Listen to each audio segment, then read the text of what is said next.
Au cœur de la liberté, vidéo numéro 26. Et si notre vision d'économie était complètement fausse? C'est une question un peu provocante, je sais. Aujourd'hui, on va plonger dans une analyse du marché libre qui, je vous préviens, risque de bousculer pas mal d'idées reçues. Alors pour commencer, une question un peu surprenante. Sommes-nous des spéculateurs? La réponse, selon la source qu'on analyse aujourd'hui, est un grand oui. Et oui, ça nous concernerait tous, sans exception. Oublions tout de suite l'image du trader de Wall Street. Non. D'après cette perspective, un spéculateur, c'est beaucoup plus simple que ça. C'est n'importe qui agit aujourd'hui en se basant sur ce qu'il anticipe pour demain. En gros, c'est faire un pari sur l'avenir, que ce soit avec son temps, son argent ou même juste son énergie. Et en fait, quand on y pense, cette définition s'applique à plein de choses de notre quotidien. On planifie des vacances, c'est un pari. Un pari sur le beau temps, sur le fait qu'on va se détendre. On choisit un film. Pareil, on parie que ça va être 2 heures bien investies. Et l'exemple va encore plus loin. Prenons un acheteur agricole qui fait ses stocks de récolte en été. Il spécule, il parie sur la demande des mois à venir. Et c'est justement grâce à ce pari qu'on peut, nous, trouver des fruits et légumes en plein hiver. Ok, donc cette idée que l'individu est au centre de tout, ça nous amène directement au cœur de l'argument de la source. Et là, il y a une distinction vraiment fondamentale, presque radicale, qui est faite entre l'individu d'un côté et ce qu'on appelle le collectif de l'autre. Le point clé ici, il est à la fois simple et très puissant.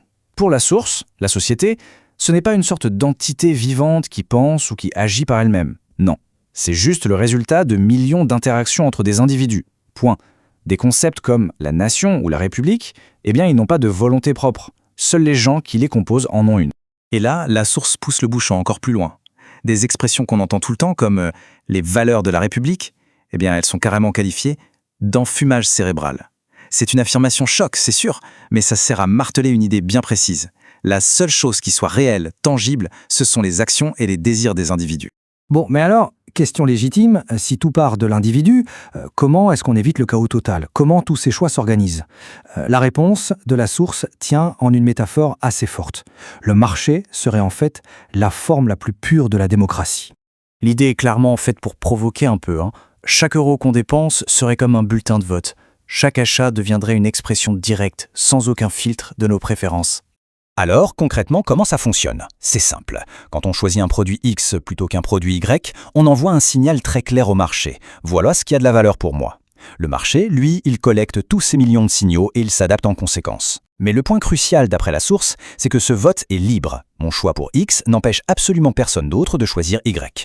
Et c'est ce mécanisme de choix permanent qui, d'après la source, alimente l'un des plus grands moteurs de la société, l'innovation.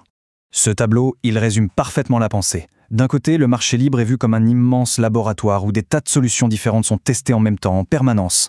Les meilleures, c'est-à-dire celles que les gens préfèrent, survivent et se développent. Et de l'autre côté, on a la solution unique, imposée par une autorité centrale. Là, pas de compétition, pas de sélection naturelle, ce qui mènerait, selon la source, à la stagnation et à l'inefficacité. Prenons un exemple concret, les VUS contre les vélos. Imaginez qu'une autorité décide d'imposer le vélo à tout le monde.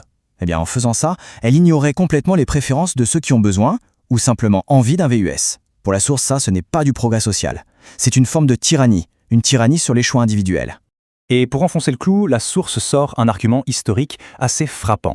Apparemment, ça fait 4000 ans que les gouvernements essayent, encore et encore, de contrôler les prix et les salaires. Et le résultat, toujours le même, d'après la source, un échec cuisant qui mène à l'appauvrissement. C'est un peu l'argument massu pour dire que le contrôle centralisé, ça ne marche tout simplement pas. Tout ça nous amène au concept final, et peut-être le plus fascinant de tous. Comment est-ce que des millions d'actions individuelles qui ne sont pas coordonnées peuvent donner naissance à une société complexe qui fonctionne? La réponse de la source tient en 2 mots, l'ordre spontané. L'idée, c'est que l'ordre n'a pas besoin d'un grand architecte ou d'un planificateur central. Il émerge tout seul, naturellement, de la base vers le haut. Pensez à nos villes. Personne n'a jamais décrété « ici, on va faire un quartier d'artistes » ou « là, ce sera le quartier des affaires ». Non, ce sont des gens avec les mêmes centres d'intérêt qui se regroupent volontairement. Et la somme de tous ces choix individuels crée de fait une organisation sociale vivante et harmonieuse. Et cette citation, elle résume parfaitement la thèse centrale de la source. La prospérité et l'innovation ne peuvent vraiment se développer que sur un marché libre. Pourquoi? Parce que c'est le seul endroit où les gens peuvent vraiment choisir ce qui leur convient et, par ce choix, séparer le bon grain de l'ivraie. Au final, cette analyse nous laisse avec une question absolument fondamentale, une question qui est au cœur de tous nos débats de société. Est-ce que l'harmonie sociale naît de la liberté de millions de choix individuels ou Est-ce qu'elle a absolument besoin d'un plan, d'une direction centrale pour exister? La question évidemment reste ouverte.